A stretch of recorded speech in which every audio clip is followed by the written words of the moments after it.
Hello MScians, how are you all? I hope you all are doing well. Radhe Radhe सभी को। और morning energy के साथ चलिए शुरू करते हैं। आज का हमारा सेकंड लेक्चर होने वाला है। मतलब एक प्रिपरेशन स्ट्रेटेजी का था, एक हम ऑलरेडी क्लास ले चुके हैं, वो ज़रूर से देख लीजिएगा। और हमारा थर्ड लेक्चर रहने वाला है आज वाला, मतलब पढ़ाई के लिए सेकंड, वैसे थर्ड। ठीक है, प्रिपरेशन स्ट्रेटेजी जिनको ये है कि हमें सारा सिलेबस कवर करके जाना है, तो आपको प्रिपरेशन स्ट्रेटेजी वाले वीडियो से थोड़ी सी हेल्प मिल जाएगी। और जिनको रिवीजन कैसे करना है, पेपर में सारी चीज़ें अगर हम भूल जाते हैं तो वो कैसे याद रखना है, तो वो भी जो फर्स्ट वीडियो है इसी प्लेलिस्ट में, जो आपका MSc वाला प्लेलिस्ट मैंने बनाया है, उसी में जाके आप चेक कर लीजिएगा। इलेक्ट्रोफिलिक सब्स्टिट्यूशन के नाम से ही प्लेलिस्ट है। ठीक है, चलिए अब हम शुरू करते हैं। Electrophilic reaction accompanied by double bond shifts. ठीक है, तो हम टॉपिक वाइज पढ़ रहे हैं, जो आपको पूरा सिलेबस हमें करना है, क्योंकि जो भी इस चैप्टर का सिलेबस है। तो ये क्या था कि electrophilic reaction accompanied by double bond shifts. One more thing guys, देखो हमेशा हमें ना अपने नोट्स हैंड रिटन ही बनाने चाहिए, इसलिए मैं आपको सारे जो नोट्स हैं ना वो बोलूँगी, आपको साथ साथ लिख लेना है। ठीक है, थोड़ा सा स्पीड स्लो करके। बट स्टिल अगर आप लोगों को नोट्स चाहिए हैं तो दिस इज़ द नंबर, आप इस पर ना व्हाट्सएप पे केवल मैसेज करिएगा 9910852779। आप इस पर मुझे मैसेज कर दीजिएगा, I will provide you the notes. ठीक है, लेकिन आप लोगों को क्या है, क्लास के बीच से ही नोट्स बनाने की कोशिश करना है। क्यों लेने आप लोगों को पेड नोट्स, जब मैं आपको सब कुछ बोल के ही समझा रही हूँ। ठीक है, आराम से बोलूँगी, आप लोग लिख पाएंगे आराम से। ठीक है, चलिए होपफुली आपने नोट कर लिया हो। क्या है अभी देखो, ध्यान से समझना, लिखो सबसे पहले क्या है। चलो पहले रिएक्शन समझ लो। Electrophilic reaction accompanied by double bond shift. सबसे पहली बात, हमारा सबस्ट्रेट में होना क्या चाहिए, डबल बॉन्ड तो होना ही चाहिए ना। तो क्या है सबस्ट्रेट, अगर हमारे पास क्या है, एलाइलिक टाइप का सबस्ट्रेट है। एलाइलिक देखो क्या होता है, कुछ नहीं होता है। देखो डबल बॉन्ड है ना, डबल बॉन्ड जिस कार्बन से अटैच, इसको बोलेंगे हम विनाइलिक कार्बन, इसको हम बोलते हैं, इसके नेक्स्ट वाली कार्बन को एलाइलिक कार्बन। ठीक है, तो ये वाला जो एलाइलिक कार्बन है, इस पे देखो कैसे है, बात सुनना। If the substrate is electrophilic in the electrophilic substitution reaction is allylic in nature, तो अगर आपका सबस्ट्रेट क्या है, allylic in nature है, मतलब डबल बॉन्ड के पास एक एडजेसेंट कार्बन भी है ना, डबल बॉन्ड वाले कार्बन से अलग एक कार्बन और है, ऐसा है, तो देन द फाइनल प्रोडक्ट में अंडरगो रीअरेंजमेंट।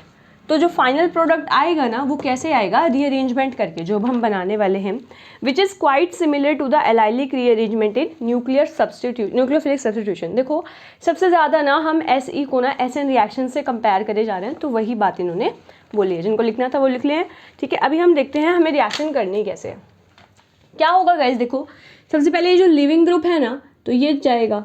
बस क्या था, क्योंकि ये इलेक्ट्रोफिलिक सब्स्टिट्यूशन रिएक्शन है, न्यूक्लियोफिलिक नहीं है, तो इसीलिए क्या होगा, यहाँ पे कार्बन आयन का फॉर्मेशन होगा। कार्बन आयन का फॉर्मेशन कौन से पोजीशन पे, केवल और केवल एलाइलिक पोजीशन पे। तो देखो जैसे ही ये नेगेटिव यहाँ से निकला, मतलब लिविंग ग्रुप यहाँ से निकला पॉजिटिव बन के, तो यहाँ पे बनेगा X पॉजिटिव, यहाँ पे बनेगा आपके पास CH2 negative, CH double bond CH2, ये बन जाएगा। अब क्या है, जो ये नेगेटिव है ये इधर जा सकता है, यहाँ पे मतलब क्या हो सकती है, रीअरेंजमेंट हो सकती है। क्यों, तो मैं इसको कैसे लिख सकती हूँ, मैं इसको ऐसे लिख सकती हूँ, CH2 double bond CH single bond CH2 negative. Clear है इतनी चीज़। अब उसके बाद हमारे पास क्या है, Y पॉजिटिव, तो Y पॉजिटिव क्या करेगा, नेगेटिव उस पर Y पॉजिटिव पर अटैक कर देगा, और यहाँ पे क्या बन जाएगा, Y का बॉन्ड बन जाएगा। क्लियर है ये वाली चीज़, टफ लग रही थी क्या? तो सिंपली यहाँ पे क्या बन जाएगा आपके पास, Y वाला वो, मतलब यहाँ पे ठीक है, आप यहाँ पे CH2 नेगेटिव दिखा देना, उसके बाद दिखा देना कि भाई जैसे ही हमने Y पॉजिटिव ऐड करा है, तो क्या बन जाएगा आपके पास, CH2 double bond CH CH2Y। Clear है मेरी वाली चीज़। मतलब लिविंग ग्रुप जो है वो चला गया है। लिविंग ग्रुप कैसे जाएगा, अपने इलेक्ट्रॉन्स को छोड़ के जाएगा, कार्बन आयन का फॉर्मेशन करके जाएगा। कार्बन आयन जैसे ही बनेगा वैसे ही रीअरेंजमेंट हो सकता है। क्यों हो सकता है, क्योंकि क्या है, कॉन्जुगेशन पॉसिबल है। कॉन्जुगेशन के लिए मैं दोबारा बता देती हूँ, फ्लो है वही फ्लो है, जहाँ पे आपको डबल सिंगल इस तरीके से दिखे, या फिर डबल सिंगल नेगेटिव, या डबल सिंगल लोन पेयर, या डबल सिंगल पॉजिटिव।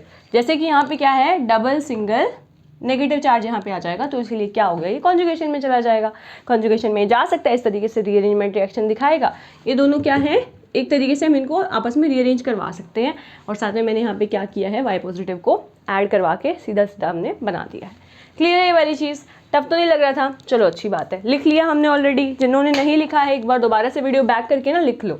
अब क्या है, अब ये ना ये वाला जो पाथवे है ना दो मेन रूट से हो सकता है। एक होता है बेस कैटेलाइज और एक होता है एसिड कैटेलाइज रूट। तो देखो फर्स्ट रूट में होता क्या है, इन जनरल लिख रहे हैं, उसके बाद मैकेनिज्म पूरा देखेंगे।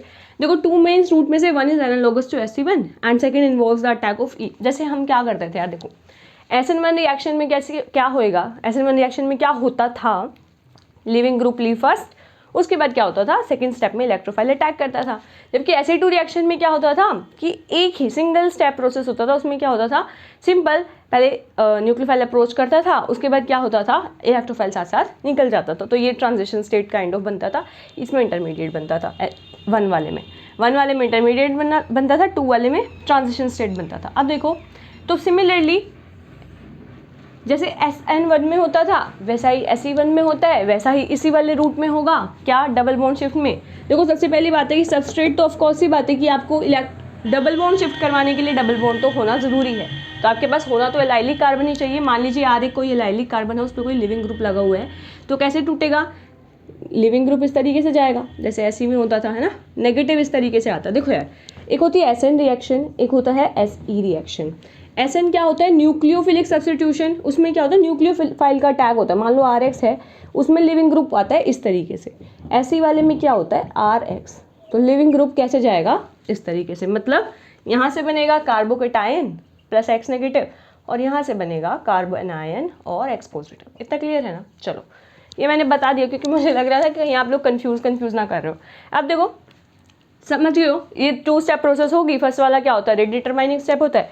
सेकंड वाला क्या है, attack on E by pi bond. ठीक है, तो क्या होगा, यहाँ का जो पाई बोन्ड है वो क्या करेगा, इस E पे अटैक कर देगा। इस तरीके से LRE तरीके की एक ट्रांजिशन स्टेट बन जाएगी, और उसके बाद फिर क्या बन जाएगा, यहाँ से लिविंग ग्रुप निकलेगा इस तरीके से। तो मतलब ये सिंगल स्टेप प्रोसेस होता है और ये डबल स्टेप प्रोसेस होता है। ठीक है, अब हम ढंग से देखेंगे कि इसका मैकेनिज्म हम लोगों को करना कैसे है। अच्छा हाँ, इनके लिए आपको लाइन जो लिखनी है वो लिख लीजिए।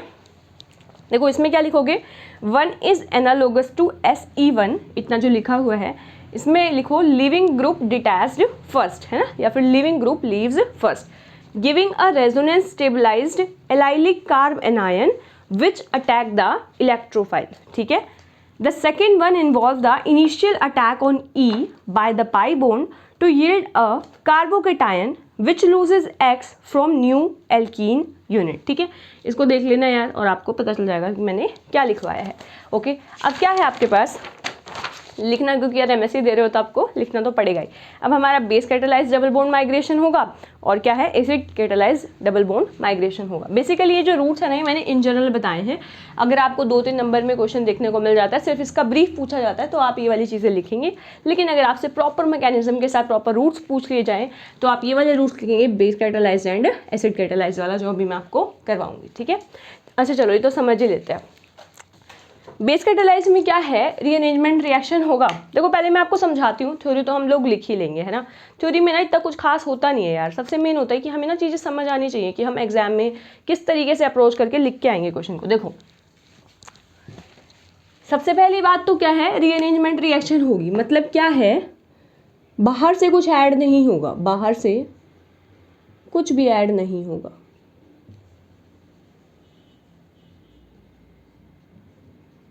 क्या तुम्हें इतना क्लियर है?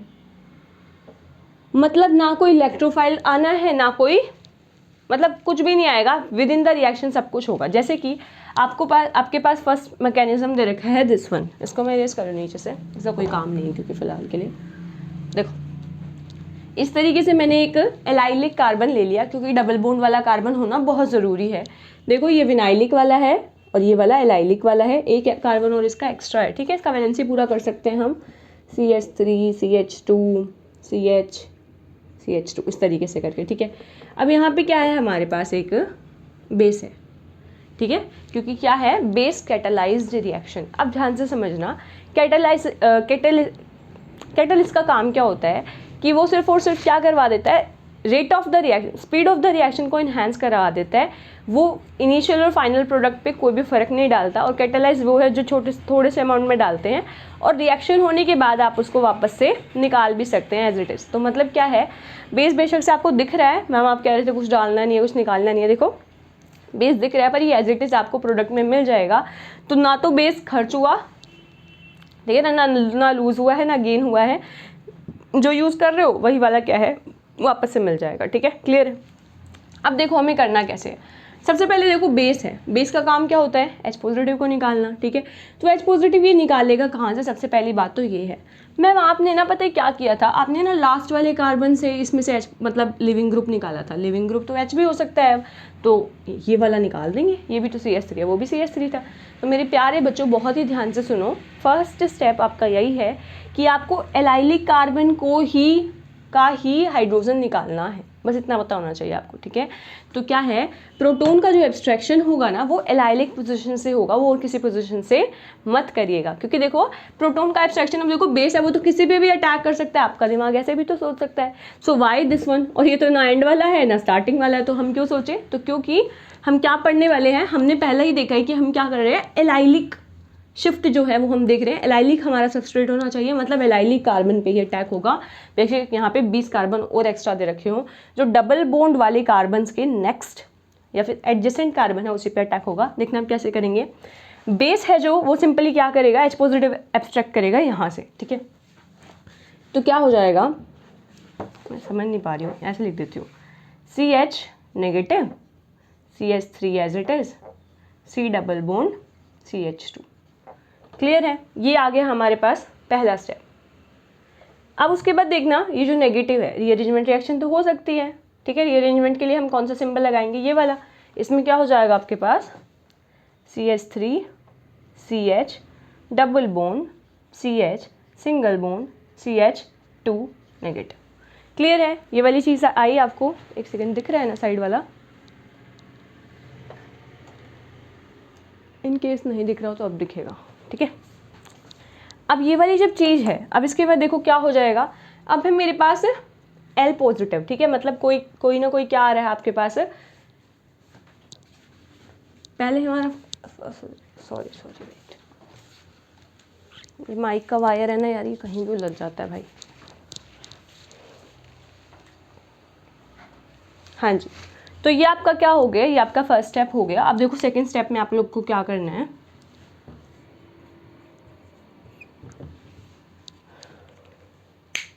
सेकेंड स्टेप में अब आपके पास इलेक्ट्रोफाइल का मतलब देखो, जो मैंने L पॉजिटिव डाला हुआ है, लेकिन मैंने क्या लिखा था, ना तो रीअरेंजमेंट रिएक्शन है, ना हम इसमें कुछ ऐड करेंगे, ना ही कुछ इसमें से निकालेंगे। तो देखना ध्यान से, यहाँ से हम आपके पास और क्या बन रहा है, क्या मैं लिख दूँ BH पॉजिटिव, क्यों लिख दूँ BH पॉजिटिव, देखो H जो था वो यहाँ से पॉजिटिव लेकर निकला था, जो B है बेस है उसने क्या किया, बेस ने H पॉजिटिव पे मतलब H पे अटैक किया, और H पॉजिटिव जाके पहले बेस के पास दोनों इलेक्ट्रॉन अपने थे, अब बेस को शेयर करना पड़ गया, इसलिए क्या हो गया, बेस पे पॉजिटिव चार्ज आ गया B पे। ठीक है, अब देखना क्या हो जाएगा, सेकेंड स्टेप में हमारे पास ये वाली रिएक्शन लिखो, CH3 CH double bond CH single bond CH2 negative. ठीक है, इसके साथ क्या था, B पॉजिटिव और H नेगेटिव। ठीक है, मतलब H नेगेटिव तो क्या, H तो नॉर्मल ही रहेगा यार, H तो बेचारा पॉजिटिव था, उसको एक इलेक्ट्रॉन मिलने पे वो न्यूट्रल हो गया। अब देखना जो ये नेगेटिव है ये फिर से क्या करेगा,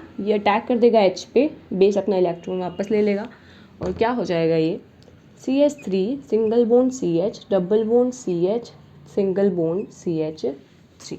ठीक है, ये आ गया, और प्लस में आपका जो बेस है उस पर पॉजिटिव था ना, अब उसके पास कुछ भी नहीं है, समझ रहे हो, उसके पास एज इट इज उसके लोन पेयर्स आ गए। क्या आपको समझ आया कि देखो ये कैटलिस्ट एज इट इज निकल गया, जो हमने यहाँ पे ऐड किया था सेकेंड स्टेप में एज इट इज निकल गया। ऑल्सो अगर मैं देखूँ रिएक्टेंट और प्रोडक्ट में क्या हुआ है, कुछ नहीं हुआ है, केवल और केवल आपका डबल बॉन्ड का शिफ्ट हुआ है। ठीक है, क्या इतना क्लियर है। तो देखो base catalysed double bond migration में क्या हुआ है, बाहर से ना हमने कुछ ऐड किया है, सिर्फ एक कैटलिस्ट ऐड किया है, और कैटलिस्ट को हम सबस्ट्रेट भी नहीं मानते हैं। क्यों नहीं मानते हैं, क्योंकि कैटलिस्ट जो है वो रिएक्शन के स्टार्टिंग में ऐड होके और रिएक्शन के एंड में एज इट इज हमें मिल जाता है वो एज इट इज। ठीक है, हुआ क्या है अल्टीमेटली, इलेक्ट्रोफिलिक हमें रिएक्शन करके दिखानी थी, इलेक्ट्रोफिलिक सब्स्टिट्यूशन, तो बेस ने पहले H पॉजिटिव निकाला। पहला स्टेप याद करने की बात केवल इतनी है कि रीअरेंजमेंट रिएक्शन है, इसलिए बाहर से कुछ ऐड नहीं होगा। दूसरी याद करने की बात यह है कि प्रोटॉन का एब्स्ट्रैक्शन एलाइलिक पोजिशन से होगा, एंड दैट इज इट, आपका फ्री रिएक्शन कंप्लीट हो जाएगा।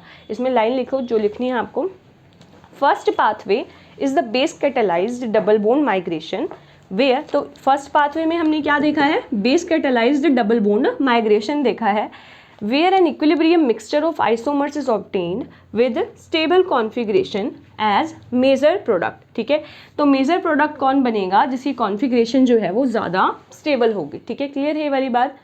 अब मैम आपको कैसे पता कि जो नेगेटिव है वो इस वाले पे स्टेबल ना हो कि इस वाले पे ज़्यादा स्टेबल है, जो आप इसको कंसीडर कर रहे हो, जैसा कि मैंने बोला कि स्टेबल कॉन्फिगरेशन होगी। तो देखो यार, जो कार्बोकेटायन है ना, अगर आपको याद हो तो कार्बोकेटायन का स्टेबिलिटी होता था, टर्चरी कार्बोकेटायन सबसे ज़्यादा स्टेबल था, then secondary, then primary, then simple CH3 वाला। ठीक है, अब क्या है, अगर मैं बात करूं कि कार्ब एनायन की, तो कार्ब एनायन जो होता है वो प्राइमरी सबसे ज़्यादा स्टेबल होता है, देन सेकेंडरी, देन टर्शरी। अगर मैं इस वाले कार्बन को देखूं तो ये क्या है, हमारे पास सेकेंडरी कार्बन है, और अगर मैं इस वाले कार्बन को देखूं जिस पे कार्बन आयन है, तो ये मेरे पास क्या है, प्राइमरी कार्बन है। तो इसीलिए कार्बन आयन कहाँ पे ज़्यादा स्टेबल होता है, on the primary carbon according to this. इसी वजह से हमने क्या दिखा है कि मोर स्टेबल ये है, इसकी वजह से ही हमने सेकेंड स्टेप में इसको लिया है, ना कि पहले वाले को। अगर पहले वाला ज़्यादा स्टेबल होता तो सेकेंड स्टेप हो ही नहीं सकता था। क्या ये चीज़ क्लियर है? ठीक है, अब देखो सेकेंड लिखना, the reaction occurs in 2 steps in which first step is the abstraction of a proton from allylic position by the base to yield a resonance stabilized carbon ion। ठीक है, ये हमें बन गया, which in turn is attacked by E positive। तो second step में क्या हो जाएगा, इसको E पॉजिटिव। E पॉजिटिव किसको बोला गया है, बेसिकली कुछ ज़्यादा तो है नहीं, तो ये तो क्या था, BH पॉजिटिव था ना, तो इसी को ही हमने इलेक्ट्रोफाइल कंसीडर करा है। ठीक है, to give rise to a more stable species, जिससे हमें क्या मिली है, ये एक मोर स्टेबल स्पीशीज मिली है। इसका मतलब ये है कि इस वाले से ज़्यादा स्टेबल स्पीशीज आपकी कौन सी है, ये वाली है। क्लियर है ये चीज़, इसीलिए ही हमने इसको किया है। अब सेकेंड प्रोसेस है आपका एसिड कैटालाइज्ड बॉन्ड माइग्रेशन। ठीक है, देखना उसमें आप लोग क्या करोगे, एकदम सिंपल है यार, पता है इनमें एक्चुअल में कुछ नहीं करना। इसमें आपको जैसे छोटे छोटे कॉन्सेप्ट समझने थे, जैसे इसके 3 कॉन्सेप्ट हमने, अगर मैं बोलूँ कि कार्बोकेटायन तो ठीक है आपको करना ही नहीं है, वो तो कार्बन आयन का आपको देखना है, क्योंकि कार्बन आयन बनेगा हर एक स्टेप में। क्लियर है ये चीज़। अब एसिड कैटालाइज देख लेते हैं, मैं इसको थोड़ा रब करके आती हूँ, कहीं से कुछ ऐसा तो नहीं है जो नहीं दिख रहा हो, नहीं दिख तो पूरा। तो गाइस देखो, अब हम क्या देखने वाले हैं, acid catalysed double bond migration. ध्यान से देखना, कुछ ज़्यादा खास है नहीं, बस नहीं समझोगे तो दिक्कत है। ठीक है, आप लोगों को पॉइंट्स क्या याद रखने हैं, first point, second point and third point. Clear है ये चीज़। अब देखो ये है, इस बार हमारे पास एसिड कैटालाइज्ड है, तो हमने बेस की जगह एसिड ले लिया। एसिड हम कुछ भी ले सकते हैं, तो मैंने H पॉजिटिव से सिंपली सबसे सिंपल रिप्रेजेंट किया है। अब देखो इसमें हम लोग क्या कर सकते हैं, देखो H पॉजिटिव का क्या काम होता है कि भाई ये जो डबल बॉन्ड है ना, या तो अब ये इस तरीके से ब्रेक हो सकता है A से, या तो ये इस तरीके से ब्रेक हो सकता है B वाले पाथवे से। तो अब क्वेश्चन ये है कि ये ब्रेक होगा कैसे। अब आप बताएं, नेगेटिव चार्ज आएगा जिस साइड ये ब्रेक होगा, इस वाले कार्बन पे नेगेटिव ज़्यादा स्टेबल है या इस वाले कार्बन पे। ठीक है, फर्स्ट कार्बन पे नेगेटिव ज़्यादा स्टेबल है या फिर सेकेंड पे, बताओ जल्दी। फर्स्ट कार्बन पे ज़्यादा स्टेबल है, because this is the primary carbon, this one is the secondary carbon. Clear है ना, जिसकी वजह से क्या हो जाएगा हमारे पास CH3 CH2 CH डबल मतलब सिंगल बॉन्ड CH2 नेगेटिव। ठीक है, और यहाँ पे क्या आ जाएगा, पॉजिटिव।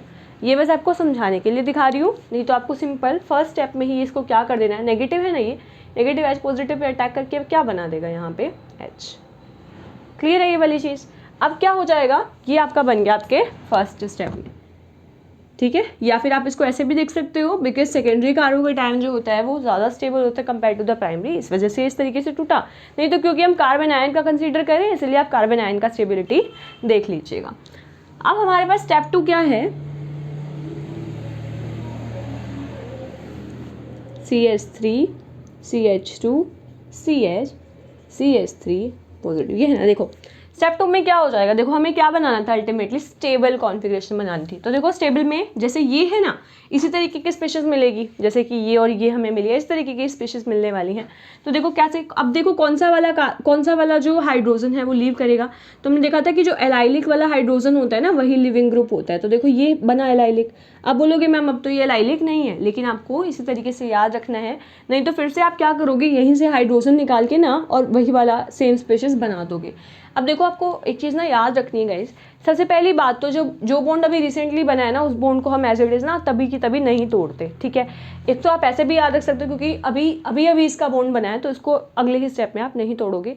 दूसरी बात क्या है, दूसरा मेन तो आपका ये है ही कि भाई एलाइलिक वाला जो आपके पास कार्बन था ना, इसी का जो हाइड्रोजन है या इसी के ऊपर ये जो ग्रुप लगा हुआ है, उसी को हम लिविंग ग्रुप कंसीडर करेंगे। तो इस तरीके से ये आपका टूट जाएगा, मतलब हाइड्रोजन जो है वो H पॉजिटिव निकलेगा, क्या अपने इलेक्ट्रॉन्स इसको देखिए। अब ये नेगेटिव है, ये पॉजिटिव है, तो क्या बना लेगा, ये डबल बॉन्ड आपका बना लेगा। तो क्या बन जाएगा यहाँ पे CH3 CH double bond CH single bond CH3।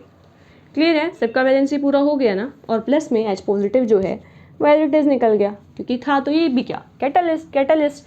और कैटलिस्ट का क्या प्रॉपर्टी होता है कि वो रिएक्शन में से एज इट इज रिएक्टेंट में एडिड होकर प्रोडक्ट में एज इट इज आपका बाहर निकल जाता है, ठीक है। इसीलिए ही हम इसको कैटलिस्ट बोलते हैं। इसकी लाइन लिख लीजिए कि second pathway is acid catalysed double bond migration where फिर देखो ऊपर वाला ही है, where an equilibrium mixture of isomers is obtained with stable configuration as major product. जो हमने बेस कैटलाइज वाले में लिखा था वही एकदम लाइन है, लेकिन क्या है, बस ये क्या है, वो बेस कैटलाइज था, ये एसिड कैटलाइज है, ठीक है। दूसरा क्या लिखो दूसरी लाइन में, the reaction initiates with the attack of electrophile. तो रिएक्शन हुई कैसे स्टार्ट, देखो H पॉजिटिव को ही तो हम इलेक्ट्रोफाइल बोलते हैं। इलेक्ट्रोफाइल क्या होता है, जो पॉजिटिव स्पीशीज होती है। न्यूक्लियोफाइल क्या होता है, जो नेगेटिव स्पीशीज होती है। ऐसे ही तो देखते हैं ना, इलेक्ट्रोफाइल बोले तो इलेक्ट्रॉन लविंग। इलेक्ट्रॉन को कोई प्यार कब करेगा, नेगेटिव को कोई प्यार कब करेगा, जब वो स्वयं पॉजिटिव होगा, ठीक है ना।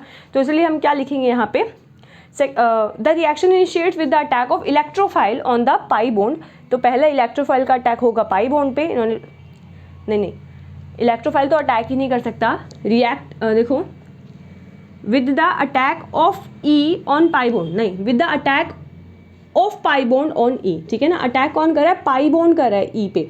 पाई बॉन्ड क्यों बोला, आप बोलोगे नहीं नेगेटिव चार्ज कर रहा है, तो देखो इसको ना ऐसे दिखाते हैं इस वाले एरो को कि एरो ने ना सीधा का सीधा प्रोटॉन पे अटैक किया। पॉजिटिव कभी अटैक नहीं कर सकता, हमेशा नेगेटिव अटैक करेगा, ठीक है। To yield a carbocation which then loses L forming a new alkene, ठीक है। तो यहाँ पे लिख सकते हो टू यील्ड अ कार्बोकेटायन, क्योंकि कार्बन आयन तो बना ही नहीं, कार्बन आयन तो सीधा सीधा जब हुआ ऐसे ही हो गया। तो अब क्या है, क्योंकि यहाँ पे कार्बोकेटायन बना है, कार्बोकेटायन बना है, तो कह देंगे कि भाई to form a carbocation which then lose L, जो क्या करेगा, अब वो किसी लिविंग ग्रुप को लूज करवाएगा, जैसे क्या होगी, न्यू एल्कीन की यूनिट बनेगी। अगर आप इस केस में भूल भी जाते हो तो आपको याद रखना है कि आप पहले वाला सेम बॉन्ड ना तोड़ के ये वाला सेम कंपाउंड ना बना के आपको क्या करना है, बस डबल बॉन्ड का शिफ्टिंग दिखाना है किसी भी एक कार्बन पे, इन केस अगर आप भूल भी जाओ तो, ठीक है। क्लियर हो जाएगा ये।